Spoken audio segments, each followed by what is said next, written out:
Hello, നജോസ് വൈബ്സിൻ്റെ പുതിയ വീഡിയോയിലേക്ക് എല്ലാ കൂട്ടുകാർക്കും ഒരിക്കൽ കൂടി സ്വാഗതം. അപ്പോൾ ഇന്ന് ഞാൻ ഇവിടെ കാണിക്കാൻ പോകുന്ന വീഡിയോ എന്ന് വെച്ച് കഴിഞ്ഞാൽ നമ്മൾ പിനാഫോർ യൂണിഫോമിൻ്റെ ഒരു കട്ടിങ്ങും സ്റ്റിച്ചിങ്ങുമാണ് കാണിക്കാൻ പോണത് കേട്ടോ. ആക്ച്വലി ഇത് ഞാൻ യൂണിഫോമൊക്കെ തയ്ക്കുന്ന ആവശ്യം വന്ന ആ സമയത്ത് എടുത്തു വെച്ച വീഡിയോ ആണ്. എനിക്കത് അപ്ലോഡ് ചെയ്യാൻ സാധിച്ചില്ല കേട്ടോ, അതുകൊണ്ടാണ് ഇത്ര വൈകിയത്.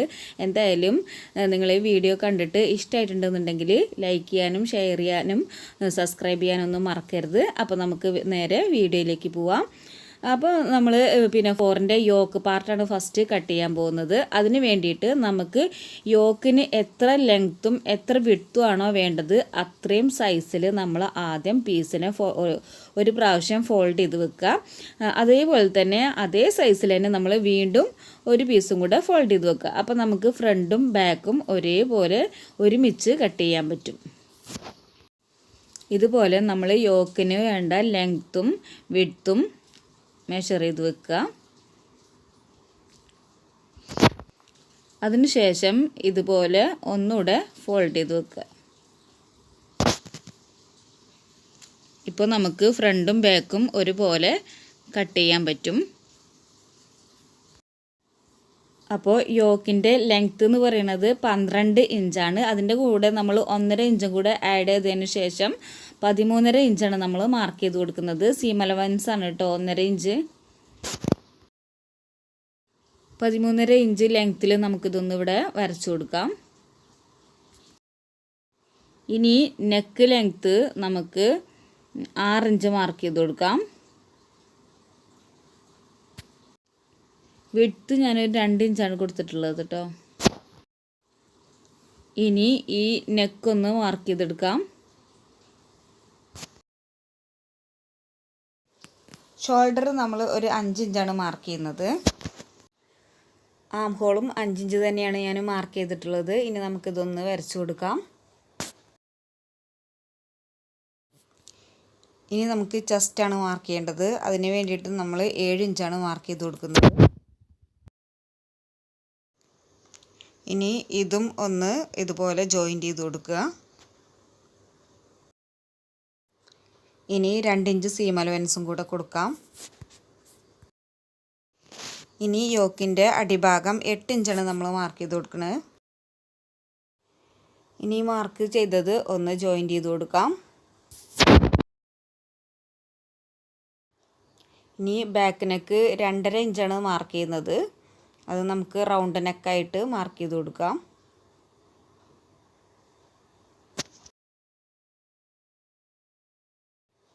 ഇനി ആം ഹോള് ഇവിടെ ഒരു 1 ഇഞ്ച് മാർക്ക് ചെയ്തതിന് ശേഷം നമുക്കിതൊന്ന് കർവ് ചെയ്ത് ഷേപ്പ് ചെയ്ത് കൊടുക്കാം.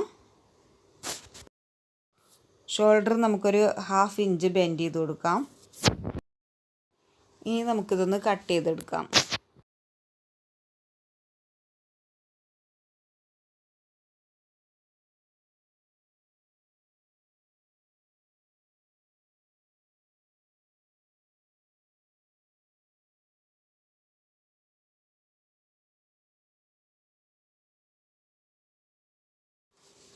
ഇപ്പോൾ യോക്കിൻ്റെ ഫ്രണ്ട് പീസ് മാത്രമാണ് ഞാൻ കട്ട് ചെയ്തിട്ടുള്ളത്. നമുക്ക് വേണമെങ്കിൽ ഇത് രണ്ടും കൂടെ ഒരുമിച്ച് ഫ്രണ്ടും ബാക്കും ഒരുമിച്ച് കട്ട് ചെയ്യാം. പക്ഷെ ഞാൻ ഫ്രണ്ട് പീസ് മാത്രം മാറ്റിയിട്ട് ഇനി അത് വെച്ചിട്ട് കട്ട് ചെയ്യാൻ പോവാണ്. അതിനെന്താ കാരണം എന്ന് വെച്ച് കഴിഞ്ഞാൽ നമ്മൾ സിബിന് വേണ്ടിയിട്ടുള്ള ഒരു പോർഷന് ഓൾറെഡി ഇതിൽ തന്നെ നമ്മൾ നീക്കിയിടുകയാണ് കേട്ടോ. ഒരു 1.5 ഇഞ്ച് നമ്മൾ ഇവിടെ മാറ്റി വെച്ചതിന് ശേഷം നമ്മൾ ഫ്രണ്ട് പീസ് എടുത്തിട്ട് ഇങ്ങനെ വെച്ച് കൊടുക്കുക. എന്നിട്ട് നമുക്ക് ബാക്ക് പീസ് കട്ട് ചെയ്തെടുക്കാം. ഇപ്പോൾ ഫ്രണ്ടും ബാക്കും ഒരുമിച്ച് കട്ട് ചെയ്തതിന് ശേഷം നമുക്ക് സിബ് വേറെ സെപ്പറേറ്റ് വെച്ച് കൊടുത്താലും കുഴപ്പമില്ല. ഇപ്പോൾ ഇതാണ് കുറച്ചുകൂടെ ഈസി ആയിട്ടുള്ളതെന്ന് തോന്നിയ കാരണമാണ് ഞാനിപ്പോൾ ഇതുപോലെ കട്ട് ചെയ്യുന്നത് കേട്ടോ. അപ്പോൾ ഇത് ഇങ്ങനെ വരച്ച് വെക്കുക. എന്നിട്ട് നമുക്ക് കട്ട് ചെയ്തെടുക്കാം. ഇപ്പോൾ ഇങ്ങനെ കട്ട് ചെയ്യുകയാണെന്നുണ്ടെങ്കിൽ നമുക്ക് ബാക്കിൽ സിബ് വെക്കാൻ വേണ്ടിയിട്ട് വേറെ പീസ് വെച്ച് തയ്ച്ച് മറയ്ക്കേണ്ട ആവശ്യമില്ല. ഈ പീസ് തന്നെ മടക്കി വെച്ചിട്ട് അതിന്മേൽ സിബ് വെച്ചാൽ മതി. അതിന് വേണ്ടിയിട്ടാണ് നമ്മൾ ഒരു 1.5 ഇഞ്ച് ഫ്രണ്ടിൽ ഇങ്ങനെ നീക്കി വെച്ചിട്ടുള്ളത് കേട്ടോ. ഇനി ഇത് നമുക്ക് കട്ട് ചെയ്തെടുക്കാം.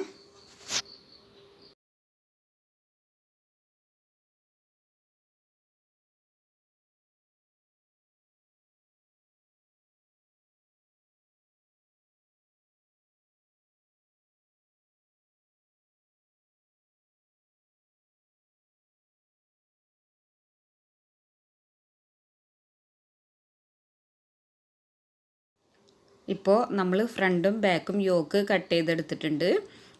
ഈ സിബിന് വേണ്ടിയിട്ട് മാർക്ക് ചെയ്ത് വെച്ചിട്ടുള്ള ഈ ഭാഗത്ത് നമുക്ക് രണ്ട് ഭാഗത്തും ഓരോ നോച്ചസ് കൊടുക്കാം. അപ്പോൾ നമുക്ക് ഈസി ആയിട്ട് മറിച്ച് സിബ് വെച്ച് തയ്ക്കാൻ പറ്റും. യോക്ക് കട്ടിങ് കഴിഞ്ഞു. ഇനി നമുക്ക് സ്കേർട്ട് കട്ട് ചെയ്യാം. സ്കേർട്ടിൻ്റെ പാർട്ടിന് വേണ്ടിയിട്ടുള്ള പീസ് ഞാൻ എടുത്തിട്ടുണ്ട്. ഇതിൻ്റെ ലെങ്ത്ത് നമുക്ക് 13 ഇഞ്ചാണ് ആവശ്യമുള്ളത്. അതിൽ നമ്മൾ 2 ഇഞ്ച് സീം അലവൻസും കൂടെ കൊടുക്കുന്നുണ്ട്. അങ്ങനെ 15 ഇഞ്ച് മാർക്ക് ചെയ്യുന്നുണ്ട്. ബാക്കി പോർഷൻ ഞാനിത് കട്ട് ചെയ്ത് കളയുന്നില്ല.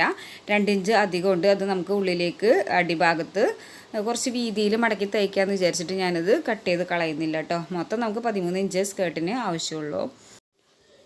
അപ്പോൾ നമ്മൾ സ്കേർട്ട് പാർട്ട് കട്ട് ചെയ്തെടുത്തിട്ടുണ്ട്. ബോക്സ് പ്ലീറ്റാണ് ഇടേണ്ടത്. അപ്പോൾ നമുക്ക് ഇനി സ്റ്റിച്ചിങ് കാണാം. യോക്കിൻ്റെ ഫ്രണ്ട് പീസാണിത്. അപ്പോൾ ഇതിൻ്റെ നെക്ക് ആദ്യം നമുക്കൊന്ന് സ്റ്റിച്ച് ചെയ്തെടുക്കാം. നെക്ക് സ്റ്റിച്ച് ചെയ്യുന്നതിന് വേണ്ടിയിട്ട് ഞാൻ വേറൊരു പീസ് എടുത്തിട്ട് യോക്കിൻ്റെ നല്ല വശത്ത് വെച്ചിട്ടുണ്ട്. ശേഷം നമ്മൾ നെക്ക് ഇതുപോലെ കറക്റ്റായിട്ടൊന്ന് സ്റ്റിച്ച് ചെയ്ത് കൊടുക്കുക. ശേഷം ഇതിൻ്റെ ഉൾഭാഗം കട്ട് ചെയ്തിട്ട് ആ സ്റ്റിച്ച് ചെയ്ത ഭാഗം നമ്മൾ ഉള്ളിലേക്ക് മടക്കി സ്റ്റിച്ച് ചെയ്ത് കൊടുക്കുക. ഇതുപോലെ നമുക്ക് ഫ്രണ്ട് നെക്ക് സ്റ്റിച്ച് ചെയ്തെടുക്കാം. നമ്മൾ സാധാരണ ചുരിദാറിൻ്റെ നെക്കൊക്കെ സ്റ്റിച്ച് ചെയ്യുന്ന പോലെ തന്നെയാണ് ഞാൻ ചെയ്തിട്ടുള്ളത്. ഇനി നമുക്ക് ബാക്ക് പോർഷനാണ് സ്റ്റിച്ച് ചെയ്യാനുള്ളത്. ഇതാണ് ബാക്ക് പോർഷന്. ഇത് നമ്മൾ സിബ് വെക്കാൻ വേണ്ടിയിട്ട് എക്സ്റ്റെൻഡായിട്ട് ഇട്ടിട്ടുള്ള പോർഷനാണ്. ഇത് വെച്ചിട്ട് നമ്മൾ സിബ് ഫിറ്റ് ചെയ്തെടുക്കാം. ഇത് ഞാനിപ്പോൾ സിബ് സ്റ്റിച്ച് ചെയ്തെടുത്തിട്ടുണ്ട്. അതുപോലെ തന്നെ ബാക്ക് നെക്കും സ്റ്റിച്ച് ചെയ്തെടുത്തിട്ടുണ്ട്. വീഡിയോ വൈഡായി പോവാതിരിക്കാൻ വേണ്ടിയിട്ടാണ് നമ്മൾ സിബ് വെക്കുന്നതൊക്കെ കാണിക്കാത്തത് കേട്ടോ. ഇനി യോക്ക് ഫ്രണ്ട് യോക്കും ബാക്ക് യോക്കും കൂടെ ചേർത്ത് ഷോൾഡർ ജോയിൻറ്റ് ചെയ്ത് കൊടുക്കാം. ഇപ്പോൾ നമ്മൾ ഷോൾഡർ ജോയിൻറ്റ് ചെയ്തിട്ടുണ്ട്. ഇനി നമുക്ക് ആം ഹോള് വേറെ ഒരു ക്രോസ് പീസ് ഇട്ടിട്ട് സ്റ്റിച്ച് ചെയ്തെടുക്കാം. 2 ആം ഹോൾ നമുക്ക് ക്രോസ് പീസ് ഇട്ട് സ്റ്റിച്ച് ചെയ്തെടുക്കാം. ഇപ്പോൾ നമ്മൾ ആം ഹോള് ക്രോസ് പീസ് ഇട്ട് സ്റ്റിച്ച് ചെയ്തെടുത്തിട്ടുണ്ട്. ഇതുപോലെയാണ് സ്റ്റിച്ച് ചെയ്തെടുത്തിട്ടുള്ളത്. 2 ഭാഗത്തും നമ്മൾ ഇതുപോലെ സ്റ്റിച്ച് ചെയ്തെടുക്കുക. ഇനി നമുക്ക് സ്കേർട്ടിന് വേണ്ടിയിട്ടുള്ള ബോക്സ് പ്ലീറ്റ് സ്റ്റിച്ച് ചെയ്തെടുക്കാം. 2 ഇഞ്ച് വീതിയിലുള്ള ബോക്സ് പ്ലീറ്റുകളാണ് ഞാൻ ഇട്ട് കൊടുത്തിട്ടുള്ളത്. ഫ്രണ്ട് പീസും ബാക്ക് പീസും ഞാൻ ബോക്സ് പ്ലീറ്റ് ഇട്ട് എടുത്ത് വെച്ചിട്ടുണ്ട്. ഇനി നമുക്ക് ഇത് യോക്കുമായിട്ട് അറ്റാച്ച് ചെയ്ത് കൊടുക്കണം. ഫ്രണ്ട് യോക്കിൻ്റെ നല്ല വശം ഇതുപോലെ വെക്കുക. അതിനുശേഷം നമ്മൾ പ്ലീറ്റ് ഇട്ട് വെച്ചിട്ടുള്ള സ്കേർട്ട് പാർട്ട് എടുക്കുക. എന്നിട്ട് അതിൻ്റെ നല്ല വശം ഇതുപോലെ യോക്കിൻ്റെ അടിഭാഗവുമായിട്ട് ചേർത്ത് വെക്കുക. ശേഷം നമുക്ക് സ്റ്റിച്ച് ചെയ്ത് കൊടുക്കാം.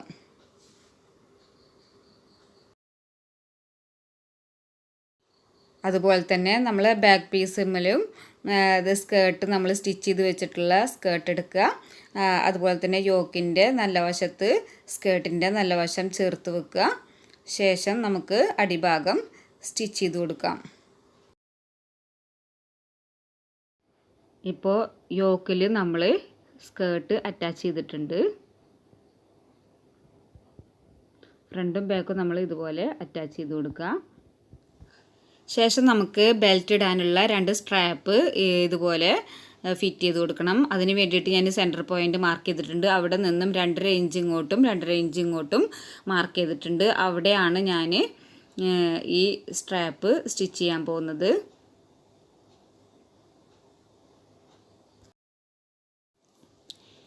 ഇതുപോലെയാണ് സ്ട്രാപ്പ് ഫിറ്റ് ചെയ്യേണ്ടത്. ഇത് ഫ്രണ്ടിലും ബാക്കിലും നമുക്ക് സ്റ്റിച്ച് ചെയ്തെടുക്കണം.